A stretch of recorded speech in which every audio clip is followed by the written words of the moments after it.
Hi and welcome to my review of the new horror thriller film, The Black Phone. This film tells the story of a teenage boy who's been abducted by a child killer, and whilst imprisoned he starts receiving calls from the previous victims, leading him to clues to free himself. So I really first became interested in seeing this film because of the collaboration between the director Scott Derrickson with Ethan Hawke. They did a film together about 10 years ago now called Sinister. And it's been one of those horror films that's just really stuck with me over the years.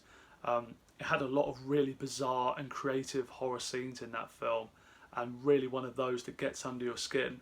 And seeing that again recently, and that these guys were working together again for The Black Phone, got me really excited to go and see it. Ethan Hawke did a really brilliant job in this film. He's an actor I've always really liked watching. He brings sort of a quirkiness to the roles that he's in.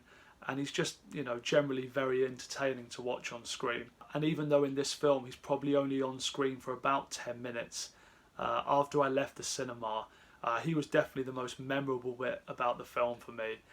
He did a really amazing performance, so if there's one good reason to go and see it, it's definitely to see that. He plays this character to where at the start he kind of comes across oddly friendly and just like a bit eccentric. And then as the film goes on and progresses, he just gets more and more unhinged. And something I thought was really scary about this character as well, is they never really explain to you what his intentions really are, what he's thinking about.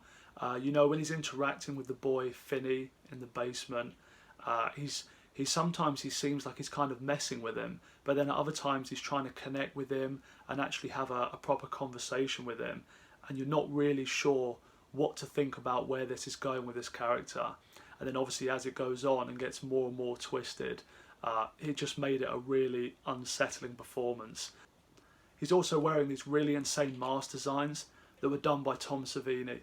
They've got like these kind of 3 or 4 different faces of masks, which are kind of showing the different emotions I guess he's going through, this character, throughout the film. To where the first time you see him, he's wearing the smiling mask and you don't get to see his face at all, whilst he's being friendly. And then as the film goes on, suddenly he's wearing this mask with a completely blank expression on it. And they just looked extremely creepy, and they're really bizarre designs as well, but they worked really well with this character for the film. I really like the supernatural elements of this film as well. They were used in a really creative way, especially as they were working in a very confined location. But it was good that it was sparing as well, because for me, with films, when they get too overboard with all the supernatural stuff, I can often find it just stretches believability way too much, or ends up just coming off as a bit silly. Whereas here, it was very effective how they used it.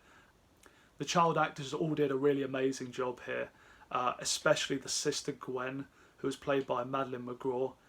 She had a few lines in this film that just came completely out of nowhere, and she got a load of laughs out of the cinema that I was in, just because you've got this 12, 13-year-old girl coming out with these insane lines.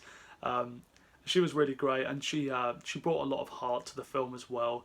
When you're not with Finney in the basement and the Ethan Hawke character, you spend a lot of time with her because she sort of has these premonitions or visions of things that are going on, and she's trying to use them to find her brother.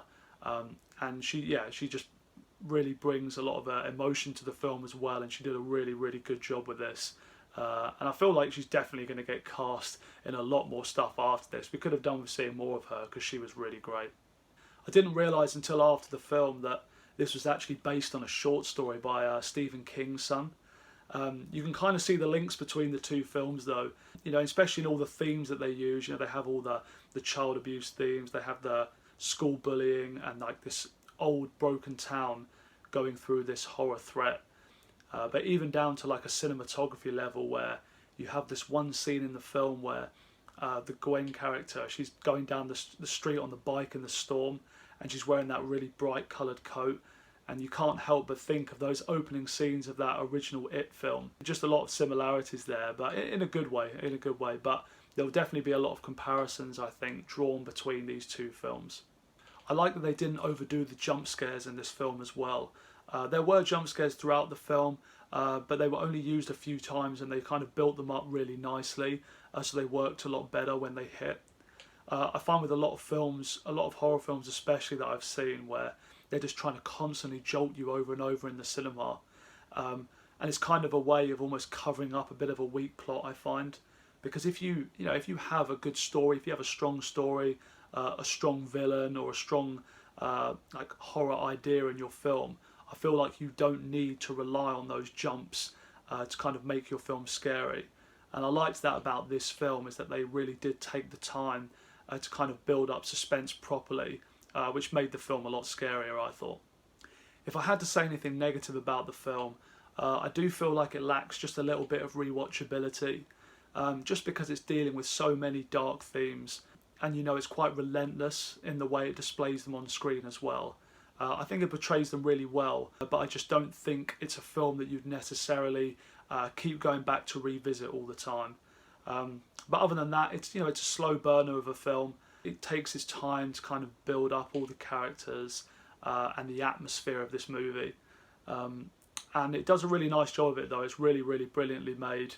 And then when it finally gets to the main plot, it kind of pays off better because of all that build-up it's done towards that point of the film. But if you've already seen the trailer for this film, you probably already know if you're the kind of person that would enjoy the Black Phone. But if you haven't seen it yet, definitely go and see it. I'd 100% recommend it. If I was for this review, I would give it a 4 out of 5 star rating. Please like and subscribe if you enjoyed my review of this film, and leave a comment to let me know what you thought about the film and what you liked about it. Thanks for watching, and see you next time.